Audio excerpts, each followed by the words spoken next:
하나님 감사합니다. 거센 풍랑과 비바람이 또 파도가 몰아칠지라도 주께서 우리의 영혼을 붙잡아 주시고 우리의 앞길을 친히 인도해 주시는 우리 인생의 전문가가 되신 주님이 내 아버지시기에 그 험악한 그 길을 평안히 걸어갈 수 있도록 은혜 베풀어 주신 것 감사합니다. 이 시간도 택한 주의 백성들이 주 앞에 나와 예배자로 설 수 있도록 복 주신 것 감사합니다. 성령님 찾아오셔서 우리에게 오늘 또 우리에게 말씀해 주시기를 원합니다. 주님 말씀을 저희들이 듣겠습니다. 예수님의 이름으로 기도드렸습니다. 아멘. 할렐루야. 네, 반갑습니다. 옆에 분하고 인사 나누시고 축복해 주시기 바랍니다. 네, 사랑합니다. 축복합니다. 감사합니다. 저희가 그 지난 1, 2, 3 신년을 맞이해서 특별히 세 분에게 말씀을 들었습니다. 첫째 날에는 우리 김남영 집사님 통해서 감사의 기적, 또 감사는 자에게 주신 은혜들이 무엇인가를 함께 나누었고요. 둘째 날에는 우리 백승일 목사님 오셔서 끝장 기도, 정말로 우리가 하나님이 살아계심을 믿는 우리들이 기도에 한번 전념해보자 하는 귀한 말씀을 도전을 받았습니다. 그래서 제가 우리 인생의 전문가이신 하나님, 그분을 우리가 어떻게 의탁하고 의뢰하고 있는지 우리의 겸손함으로 주님의 인도하심을 좀 구하는 한 해가 됐으면 좋겠다, 이렇게 말씀을 나누었습니다. 오늘은 1월 둘째 주일입니다. 특별히 우리 한사랑교회가 금년 표어가 공동체를 회복하는 교회, 공동체 회복하는 해, 이렇게 정했습니다. 특별히 그 가운데 성령의 공동체로 우리 교회가 회복되기를 소망하면서 오늘 초기 기독교에 주셨던 그 은혜가 우리 가운데 함께 임하기를 축원합니다.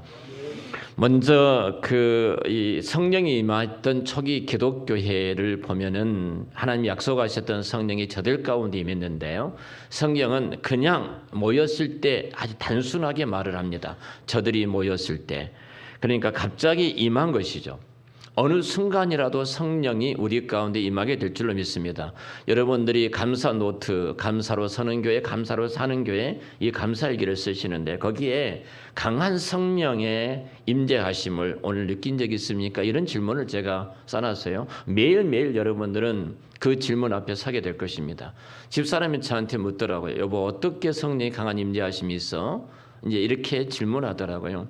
성령님의 강한 임재는 성령이 우리 안에 임재해 계시기 때문에 내가 설거지할 때도, 내가 예배를 드릴 때도, 기도할 때도, 말씀을 묵상하고 읽을 때에도, 여러분 내 직장과 일터에서도 분명히 성령님은 강하게 우리 가운데 임재하셔서 역사하신 줄 믿습니다. 내가 그걸 느끼지 못할 뿐이에요.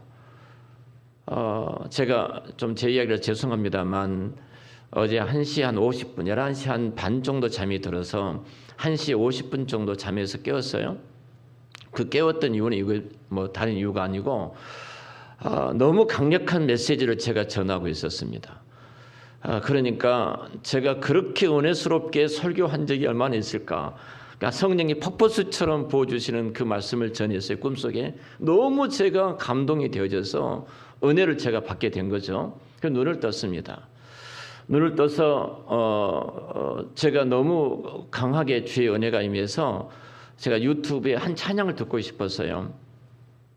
그리고 들었는데 그 찬양이 주님께 피하는 자, 주님께 의지하는 자, 이 찬양을 우리가 잘 안 부르는 찬양인데요. 이 찬양을 들으는데 너무너무 행복했습니다. 그래서 계속 이 찬양이 20 몇 분 반복해서 나온 찬양이 있어서 그 찬양을 듣고 기도하고 밖에 나와서 계속 찬양을 듣고 기도하고 한 4시까지 이 말씀을 붙들고 은혜를 사모하면서 기도를 드렸습니다. 자, 성령님께서는 저와 여러분이 어떤 상황에 잠자리에 들지라도 그 속에서 강하게 역사하시는 느낌, 그 임재하심을 여러분들 매 순간마다 느끼시기를 축원합니다. 2023년도에는 성령이 임하지 않고는 우리의 공동체가 회복이 될 수가 없어요. 자, 초기 기독교회가 성령이 임하고 있는 이후에 성령이 임한 공동체의 특징이 몇 가지가 나옵니다. 그 특징 가운데 하나가 사도들의 가르침을 받아, 이렇게 성경 말합니다. 그들이 사도들의 가르침을 받아, 42절에 그렇게 말하죠. 그리고 하반절에 보면은 힘쓰니라 그랬어요. 우리 개역 한글은 오로지 힘쓰다 이렇게 번역하고 있는데요. 하나님의 말씀을 듣고 그 말씀을 가르침을 받는데 내 인생의 가장 우선순위를 정해놨다는 겁니다. 저기 기독교회가 성령이 임하는 공동체는요, 우리를 어디로 이끌고 가냐면 하나님의 말씀 앞으로 이끌고 간 줄로 믿습니다. 가장 우선이에요. 그러니까 여러분들이 그 감사 노트 쓸 때 오늘 내일 가장 우선할 것이 무엇입니까? 이런 질문이 있습니다. 그리고 하루에 우선한 것을 내가 어떻게 했습니까? 그런 질문이 있어요. 정말로 내가 하나님 말씀 앞에 서는 것을 우선하고 있는지, 아니면 내가 기도하는 것을 우선하고 있는지 한번 여러분들이 기록해 보면서 내 영적인 실존이 어디에 있는가를 금방 살펴볼 수 있을 것입니다. 초기 기독교는 확고하게 정말로 오로지 결의를 가지고 하나님 말씀을 듣는데 집중을 했다는 겁니다. 집중을 했어요. 성령이 임한 초기 기독교의 특징이 뭔가, 그 공동체의 특징이 무엇인가, 말씀을 듣고 말씀을 가르침 받는데 집중했던 교회다. 어떤 말씀입니까? 단순합니다. 예수 그리스도께서, 하나님이신 예수님께서 인간의 몸을 입고 우리를 구원하기 위해서 이 땅에 오셨고 십자가의 고난을 당하시고 그리고 죽으시고 3일 만에 부활하시고 승천하시고 영으로 우리 가운데 계시는 이 사역에 대한 말씀들을 계속해서 그리스도에 대해서 저들은 가르침을 받았던 교회예요. 자, 초기 기독교회가 성령이 강하게 임하고 말씀 앞에 서게 되니까 그 말씀은 어디로 끌고 가냐면은 초기 기독교회가 순종하는 대로 끌고 갔던 것을 보게 됩니다. 순종하는 공동체입니다. 여러분, 가르침에 순종할 때 신약교회의 모습, 초기 기독교의 교회의 모습을 저와 여러분이 회복하게 될 줄로 믿습니다. 제가 이 한 해를 시작하면서 제 개인적인 많은 기도 제목이 있습니다. 그러나 그 기도 제목 가운데 하나는 우리 한사랑교회가 성령의 공동체, 성령이 임하는 공동체가 되어서 초기 기독교회가 회복되는 그 모습이 됐으면 좋겠다. 하나님 앞에 칭찬을 받고 온 백성에게 칭송을 받으며 날마다 구원자 수가 더해져가는 하나님의 교회, 이 교회로 회복되어지는 것이 제 간절한 꿈입니다.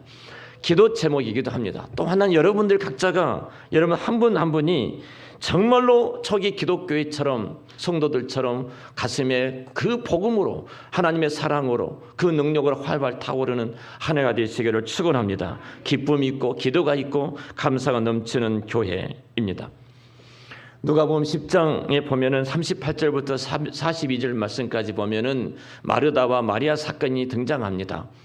자, 이 자매가 예수님이 한 마을에 왔을 때 마르다가 예수님을 영접하더라 이렇게 출발을 하죠. 그런데 마르다는 예수님이 시장 가셔서 음식을 대접하기 위해서 부엌에 나가서 부전히 음식을 준비하고 있었어요. 근데 동생은 마리아는 예수님 말씀 앞에 앉아서 말씀을 듣고 있는 겁니다. 일을 하다가 화가 난 겁니다. 선생님, 내가 지금 음식을 준비하기 위해서 분주한데 내 동생을 좀 시켜서 그러지 말라고 하십시오. 같이 음식을 좀 준비하도록 하십시오. 그때 예수님이 이렇게 말씀하셨어요. 놔두어라. 내 동생 마리아는 좋은 편을 선택했다. 그럼 너는 왜 마음이 그 일에 분주함으로 너희 마음이 근심하고 있느냐, 이렇게 말씀하고 있거든요. 자, 이 본문의 배경을 좀 여러분들이 아실 필요가 있는데요. 70인 전도대를 파송하셨어요. 예수님이 둘씩 짝 찍어서 전도대를 파송하시고 저들이 이제 들어와서 보고를 하죠. 이런 보고를 합니다. 예수님 보내실 때 하신 말씀 먼저 이거였죠. 너희들이 들어가서 어떤 집에 들어가서 저들이 너희들 영접하면은 그 집에 주의 축복이 임하게 될 것이다. 너희들을 거절하게 된다면 나올 때 발에 먼지도 털고 나와라. 그러죠. 그리고 돌아옵니다. 저희들을 영접했던 가정에 나타나는 기적적인 일들을 이야기하죠. 귀신이 쫓겨나고 병든 자가 고침받고 지금 하나님의 나라가 임한 것을 저희들이 목격하게 됐습니다. 모두가 그런 보고를 하는 거예요. 이 보고를 할 때 율법학자가 등장합니다. 여러분, 이 보고 속에서 하나님 나라가 임했다는 사실 앞에 이 말을 들었던 수많은 사람들은 다 아멘을 해야 되잖아요. 영접을 해야 되는 겁니다. 근데 영접하지 않는 무리가 있었습니다. 율법학자예요. 이 율법학자가 등장해서 뭐라고 말하냐면은 예수님을 시험하려 할세 이렇게 말합니다. 아니 지금 시험할 때입니까? 기적의 현장을 한 사람도 아니고 70명이 동일하게 보고를 하고 있는데 아멘으로 받아들여야지. 이 사람은 시험하는 거예요. 근데 여기 영접했다는 단어하고 지금 이 10장 38절 말씀하고 동일한 영접이라는 단어가 쓰고 있는데요. 이 문맥 속에 주시는 말씀이에요. 지금 누가 영접했냐면요, 성경은 마르다가 영접했다고 말을 해요. 마르다가 영접했다. 마리아가 아닙니다. 마르다가 영접했어요. 예수님을 영접했던 그 영광, 그 기쁨을 갖게 된 겁니다. 그럼 어떻게 해야 되겠습니까? 영접한 목적이 뭐예요? 예수님의 영접한 목적이 뭐겠습니까? 음식을 대접한 것도 굉장히 중요합니다. 근데 그 앞에 전체적인 문맥, 선한 사마리아 상거까지 전체적인 문맥을 바라보면은 지금 하나예요. 주님의 말씀 앞에 서는 것입니다. 여러분, 근데 그러지 않아요. 자, 교회가 이 일도, 근데 이 마르다를 책망하실 때 주께서 아주 책망하지 않은 것이 아니라 권고하셨습니다. 너 나쁜 일이야 이렇게 말씀하지 아니하시고 너도 이 좋은 일을 선택하라고 권고하신 거예요. 그러니까 주님이 이 일 하신 자체가 나쁜 것은 아닙니다. 근데 마르다가 어떤 문제냐면은 그 일로 인하여 마음이 분주하여 짜증이 난 겁니다. 그리고 어린아이처럼 예수님께 고자질하는 거예요. 그러면서 화를 내고 근심하고 걱정하고 불평을 하고 있는 겁니다. 다시 말하면 이겁니다. 주님이 말씀하신 것은 말씀이 없이, 예배가 없이 봉사하고 일할 때는요 항상 이 모습이 등장해요. 어느 정도냐면 이 자매 아닙니까? 둘이 교회로 말하면 한 몸입니다. 한 몸인 이들이 본질적인 하나님의 말씀 앞에 집중하지 않고 그 말씀 앞에 서 있지 않고 그 말씀 가르침 앞에 있지 않을 때 나타난 것이 무엇입니까? 우리는 성가대 찬양하다가도 불평하고 원망할 수 있고요. 식당에 올라가서 밥하다가도 불평해서 원망할 수도 있고요. 교사로서 봉사하다가도 불평하고 원망할 수도 있습니다. 말씀이 없으면 그 영혼이 공부하기 때문에 내가 하는 일이 그 성도의 교제, 영광스러운 교제를 깨트리는 행위를 하고 있는 거예요. 어제 송파제일교회 오늘 공동회에 있기 때문에 서기 장로님한테 전화를 받았습니다. 목사님 너무 행복합니다. 내가 이 친구한테 처음으로 이 말을 들었습니다. 너무너무 감사했어요. 장로님 뭐가 그렇게 행복해요? 새해부터. 목사님 저희 교회 신년 새벽기도에 저보고 좀 부탁을 제가 못 갔나 우리 교회 행사 때문에. 그래서 제가 다른 목사님을 소개해 주었습니다. 훌륭한 내 후배 목사가 있는데 내가 이분을 존경한다. 이분 모시고 특별 새벽기도의 말씀을 들으라. 그리고 김남국 목사를 보냈습니다. 제가 김남국 목사가 전화할 때 필리핀에 있었어요. 김 목사 지금 성파 제일교회 많이 아프다. 당신이 와서 말씀을 전해주시면 좋겠다. 교회가 한마디 딱 했답니다. 첫날 제가 존경하는 나종천 목사님께서 이 교회가 아프다는 그 말 앞에 제가 거절할 수 없었습니다. 제가 몸이 안 좋기 때문에 새벽 기도를 못합니다. 새벽 기도를 너무 몸이 안 좋아서 제가 저녁 기도하고 있는 사람인데 그 한마디에 제가 달려왔습니다. 근데 5일 동안 말씀을 듣는데 마지막 날 폭포수처럼 은혜가 부어주시는데요. 이 친구가 얼마만큼 내가 불평을 많이 했느냐면요. 정말 불평을 많이 했던 친구예요. 근데 하나님의 말씀이 그 마음속에 떨어지고 그 성령이 임하게 되니까 너무너무 감사하다는 거예요. 집사람이 여보 제가 전화 좀 끊어 할 정도 옆에서 하는데 한 2시간 동안 전화 붙들고 이야기를 하는 거예요. 저한테. 내가 말씀을 듣는 자리에 예배 드리는 자리에 없으면요 우리는 공고해집니다. 마르다 같은 일이 벌어질 수밖에 없는 것입니다. 그래서 공동체 관계가 깨지는 거예요. 보십시오. 어린아이처럼 고자질을 하지 않습니까? 꼴 보기 싫다는 겁니다. 지금은 예수님 당신 앞에 앉아서 내 듣는 말씀 듣는 내 동생이 꼴 보기 싫다. 그리고 그 동생이 야단 맞기를 원하는 것입니다. 아름다운 사랑과 화평에 성도의 그 교제가 깨져버린 모습을 보게 되어지는 거예요. 공동체가 회복되기 위해서는 공동체가 성령 역사하는 교회가 되기 위해서는 하나예요. 말씀 앞에서는 여러분들이 되시기를 축원합니다. 하나님의 말씀 앞에 주일날 오전, 주일날 오후, 수요일날, 그리고 새벽에, 지난 새벽에 우리 유권사님 일부 예배 들으셨으니까 말씀드립니다. 목사님 너무너무 은혜를 받았습니다. 너무너무 감사합니다. 오후에 오셔서 교회들에서 그 말씀을 하시더라고요. 여러분, 그 말씀이 우리 가운데 폭포수로 부어지면 우리 교사들이 일부 예배를 마치고 모든 교사들이 지금 아동부 내려가서 아동부를 섬기고 있습니다. 그리고 오후에 2시에 또 학생부를 섬길 겁니다. 청년부를 섬길 겁니다. 얘들 다 데리고 와서 일부 예배를 같이 드렸습니다. 얼마나 버거운지 모릅니다. 그러나 그렇게 할 수 있는 능력이 어디가 있어요? 하나님의 말씀에 그 능력의 은혜가 임하니까 가능한 줄로 믿습니다. 말씀에 집중하는, 그래서 성령의 하나 된 공동체를 이루시기를 축원합니다.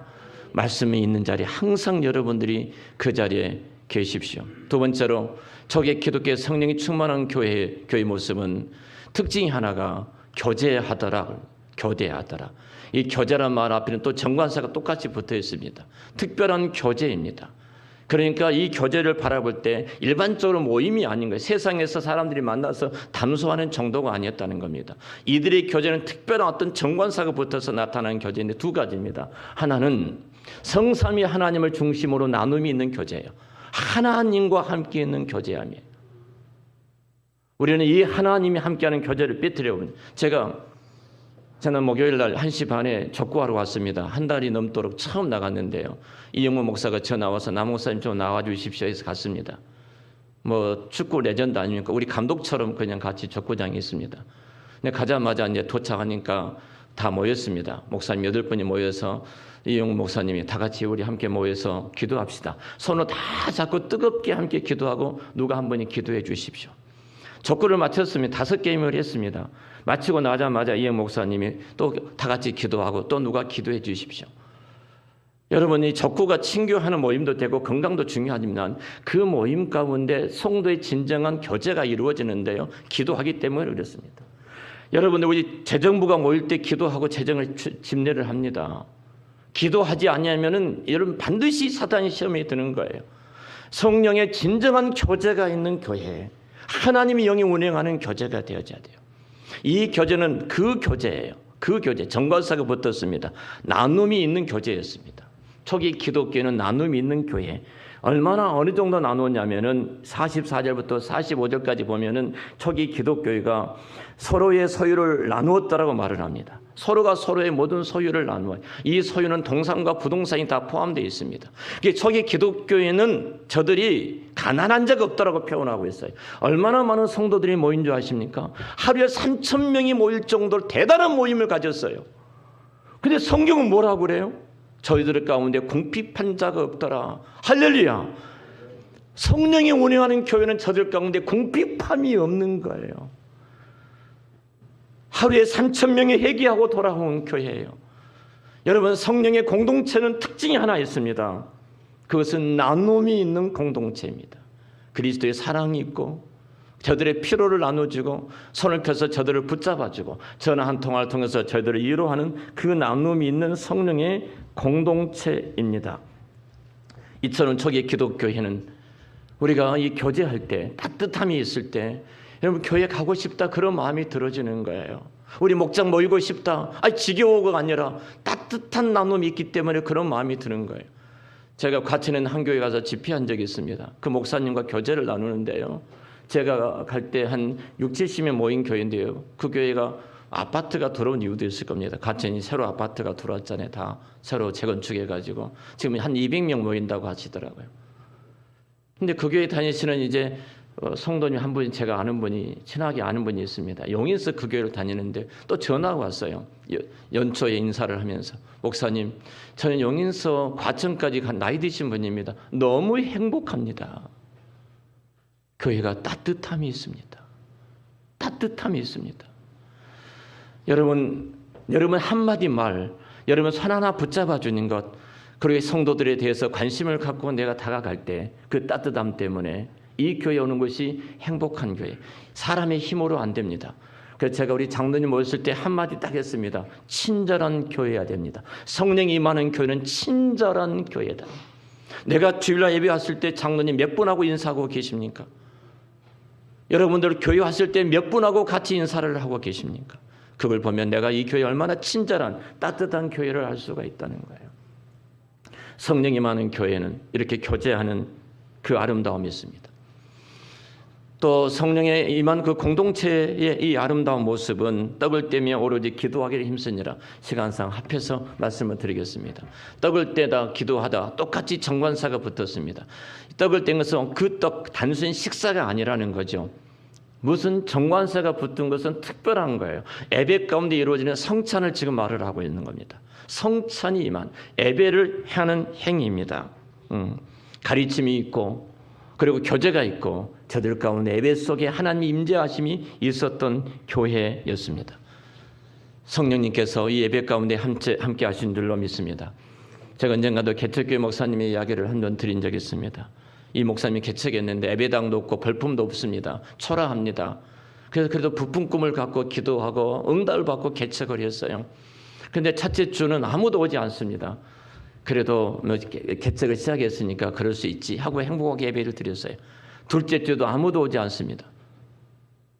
그리고 그래도 개척했으니까 내가 그리고 끝까지 인내해야지. 한 달이 가고 두 달, 세 달이 가도 아무도 교회에 오는 사람이 없는 겁니다. 얼마나 힘겹겠습니까?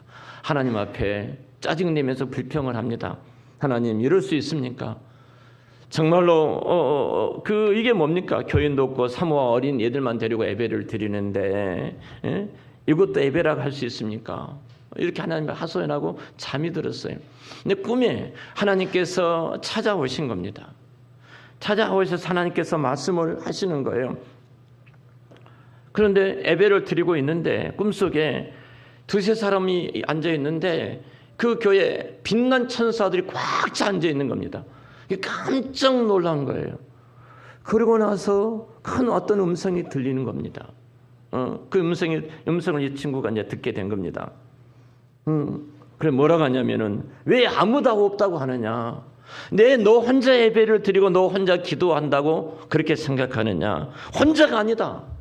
이렇게 많은 천사들이 너가 예배드리는 그곳에 기쁨으로 함께 찬양하고 예배를 드리고 있고 내가 그 가운데 기쁨으로 있지 않느냐?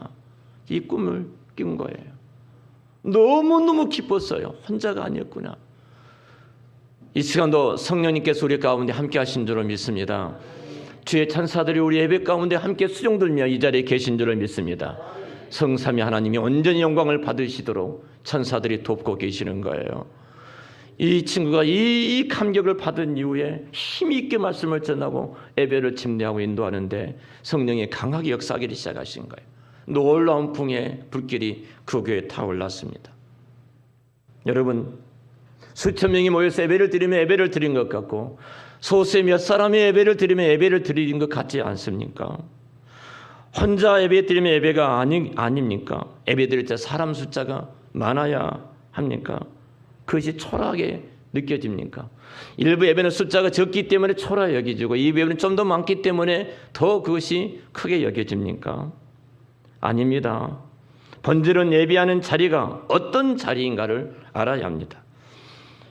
우주를 창조하신 창조자 하나님께서 자기 백성을 구원하시기 위하여 십자가를 죽으시고 부활하시고 그리고 십자가 제사를 통해서 이 예배 가운데 택한 자기 백성들을 부른 자리가 이 예배의 자리인 줄로 믿습니다. 천지를 창조하신 목적도 지금까지 만물과 역사가 이 땅에 존재하는 목적도 그리고 아직도 역사가 존재하는 목적도 바로 예수 그리스도를 통해서 자기 백성들을 구원하여 그들이 예배자로 서기 위해서 이 일들이 이루어지고 계신 줄로 믿습니다. 그래서 예배야말로 이 땅에 가장 영광스럽고 가치 있고 의미 있고 존귀한 일은 없습니다. 그래서 하나님을 예배하는 자리는 하늘의 천군 천사들도 함께 찬양하며 예배하는 일을 돕고 계십니다. 매주일 함께 모이라고 성경은 명령합니다. 그래서 매주일날 우리가 함께 와서 예배를 드린 것은 선택이 아닙니다. 필수입니다. 매일 세 끼 밥을 먹는 것이 필수인 것처럼 예배를 드린 것은 필수예요. 하나님께서 예배를 한 날 일주일 동안 구별하여 자기 백성들을 예배 자리에 불러주신 중요한 이유는 하나님을 위해서지만 우리를 위해서입니다. 우리는 주님의 은혜를 잊어버리고 살아가면, 만약 예배가 없다면 여러분들이 하나님을 기억하고 살 것 같습니까? 하나님의 은혜를 잊지 않고 살 것 같습니까? 내가 구원받은 백성으로서 감격 속에서 이 세상에 살아갈 수 있을 것 같습니까? 살아갈 수가 없습니다. 그래서 하나님은 택한 자기 백성들을 위해서, 저와 여러분들을 위해서 일주일에 한 날을 구별하여 예배 자리에 불러주신 줄로 믿습니다. 예배 자리에 불러주신 거예요. 그래서 성령의 공동체의 회복은 여러분들이 목숨을 내걸고 예배 자리에 있는 것인 줄로 믿습니다. 뒤에는 다음에 또 시간 내 말씀을 전하기로 하고요. 시간이 많이 지나서 말씀을 정리하도록 하겠습니다. 성령이 임하는 공동체, 이 은혜가 임하게 될 때 성경은 이렇게 결론적으로 말을 합니다. 주께서 구원받은 자들을 날마다 더하게 하셨다. 거룩한 성령의 공동체 회복이 주는 외적인 표적이 무엇인가? 날마다 믿는 자 수가 더해져 갔다. 이 고백을 하고 있습니다. 제가 오늘 송파제일교회 공동회를 하는데요. 제가 당회 보고서를 제가 다 받았습니다. 몇 가지 빠진 것이 있더라고요. 당회 보고서 가운데. 그 보고서가 세례자였습니다. 세례자가 몇 명인지, 유아 세례가 몇 명인지, 학습이 몇 명인지 중요한 당회 보고 가운데 하나 빠져서 물었습니다. 장로님 이게 빠졌네요. 근데 이 말씀이에요. 목사님 차마 부끄러워서 교회 앞에 이 말을 할 수가 없어서 목사님 죄송합니다. 뺐습니다. 뭔 일입니까? 했더니 세례가 한 명입니다. 800명 된 교회가.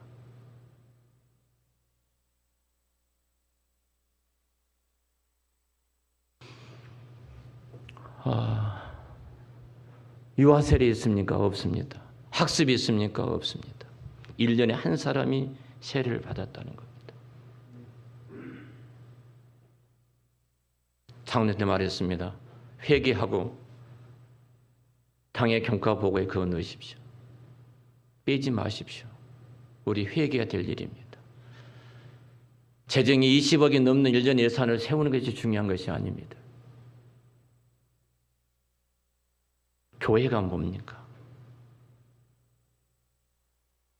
어떤 목사님, 담임 목사를 모시는 것이 중요한 것이 아닙니다. 교회 본질이 무엇입니까? 여러분, 성령 임한 공동체의 특징이 날마다 믿는 자 수가 더해져 가더라. 이 교회의 본질적인 목적은 하나님의 영광입니다. 믿습니까? 여러분이 질문하겠습니다. 여러분들이 사는 목적이 무엇입니까? 사람의 제일 된 목적은 서리문답 1문에 하나님을 영화롭게 하고 영원토록 그를 즐거워하는 것이 사람의 목적입니다. 인간은 본질적으로 하나님의 영광을 위해서 존재합니다. 그래서 떠나버리면 인간은 공허하고 허무하게 되어 있습니다. 자, 여러분 다시 한번 질문해 보겠습니다. 그럼 여러분 어떤 것에 우선순위를 두고 하루하루 살아가고 계십니까? 하나님의 영광이십니까? 아니면 나의 세상의 안락을 위해서 하루하루 유지하시면서 살아가고 계십니까? 어떤 분이 저희 교회 아니고 어떤 분이 저한테 질문하더라고요. 목사님 11조를 꼭 그 교회 내가 다닌 교회에다가 11조를 꼭 해야 합니까? 이 질문을 하더라고요. 코로나 때문에 교회도 가지 못하고 여러 가지 유튜브로 영상으로 예배를 드렸는데 모두 다 예수님이 하나님이 계시는 교회인데 꼭 우리 교회에다 11절 해야 됩니까? 그래서 제가 물었습니다. 어디다 하시려고 합니까? 그랬더니 선교하는 곳에다가 11절을 선교에다 하려고 합니다. 이렇게 말씀하시더라고요. 제가 이런 질문했어요. 제가 똑같이 질문, 하나님의 영광을 위해서 사십니까? 당신의 안락을 위해서 살아갑니까? 하나님의 영광을 위해서 살아갑니다. 대뜸 그러시더라고요. 맞습니다. 모든 교회는 하나님의 영광을 위해서 이 땅에 존재합니다. 그런데 각 교회마다 영광을 드리는 방법은 다를 수가 있습니다. 내가 이 교회에 등록했다면 등록한 순간 함께 교회를 세워가기로 우리는 약속한 사람들이 됩니다. 그래서 내가 헌신하고 내가 봉사하고 내가 버린다면, 이 일을 행하지 않는다면 교회가 무너지게 될 건데, 그럼 교회가 무너진 것은 누구의 책임입니까? 이 질문에서 누구 책임이에요? 내 책임입니다. 함께 서로 대갈 내치면. 제가 403호에 살고 있습니다. 빌라. 402호에 심각한 문제가 생겼습니다. 그 집안에. 서로 막 싸우고 아버지와 아들과 싸우고 애를 든 거예요. 절대 그런 집이 아닙니다. 근데 하나님이 저를 찾아오신 거예요. 저한테 그 집의 문제를 책망하시고 묻겠습니까? 안 물으십니다. 그 집에다 물으시는 겁니다. 저는 한사람교회 담임 목사입니다. 한사람교회 모든 책임은 나종철 목사한테 물으실 줄을 믿습니다. 저한테 묻는 거예요. 다른 목사한테 안 물으십니다. 동일하게 마찬가지입니다. 결국 하나님께서 물으신 것은 나에게 맡기신 것을 물습니다. 나종철 목사, 너 목사야? 장로님, 권사님, 집사님, 교사 여러분들에게 그 직을 맡겼다면 그 직에 대해서 하나님이 물으신 거예요. 목장을 섬기는 목자이시든 총무이시든 하나님이 물으신 거예요. 내게 맡겨주신 것을 가지고 물으신 것이지 내게 맡기지 않은 것을 묻지를 않으신 겁니다. 여러분, 그렇다면 우리 한사람교회가 뭘 해야 될까요? 정말로 공동체를 회복하는 한 해가 되기 위해서